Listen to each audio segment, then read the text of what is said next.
Hi, I'm Troy Johnson from the African American Literature Book Club, and I'm here to talk to you about one of the first books I put on my website. It's 360 Degrees, A Revolution of Black Poets. The book was published in 1998 and edited by Kalamu Salaam with Kwame Alexander. It was an important anthology at the time. It was produced in conjunction with a terrific event that you can find on my website called 360 Degrees, A Revolution of Black Poets. It took place in, was it DC, Maryland, somewhere. But anyway, it was a seminal event. The people included in this anthology include Kwame Alexander, of course, Amiri Baraka, Ross Baraka, Tony Blackman, Nadir Lassana Bomani, Roger Bonaire Agard, Keisha N. Brown, Wanda Coleman, Kamu Daoud, D. Knowledge, Thomas Ellis, Marie Evans, Stacey Lynn Evans, Ruth Foreman, Peter J. Harris, Angela Jackson, June Jordan, Carolyn Cooley Joyner, Quresh Ali Lansana, Tony Asante Lightfoot, Hakeem Mahabuti, Manifest, Laini Mataka, Tony Medina, E. Ethelbert Miller, Jessica Kara Moore, Tracy Morris, Obayodun Oyewole, Eugene B. Redmond, DJ Renegade, Kate Russian, Kalamu Yasalam, Sonia Sanchez, Intoshake Shange, Glennis R. Shearer, Nicole Shields, Askia M. Torre, Quincy Throop, Wadud, and Afal Michael Weaver. One of the things that was important, at least one of the most important parts of this anthology, was not just the poetry included, but the afterword written by Kalamu Yasalam, who is a seminal poet, activist, grassroots community organizing machine. He's doing a variety of things. He wrote the Norton anthologies, to African American literature, citation for the Black Power movement. Indeed, he's a principal of the Black Power movement, but I'll talk about him more. He wrote the afterword and explained in some detail why this book is important.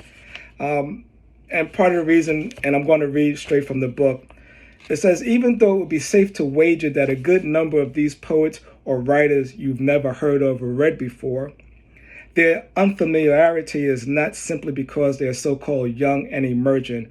Well over half of the assembled poets have been at their craft for a decade or more. The reason many of these writers are relatively unknown is because there are few Black-controlled literary magazines and journals available to connect our poets with our people.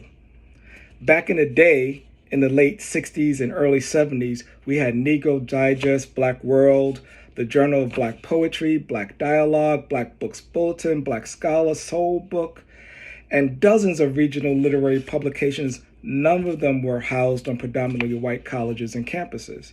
And with the exception of the Negro Digest, Black World, which was a Johnson publication, all of them were community-based and community-oriented. That meant that people-oriented poetry was heard, read, widely disseminated, and broadly discussed throughout the Black community. What do we have today?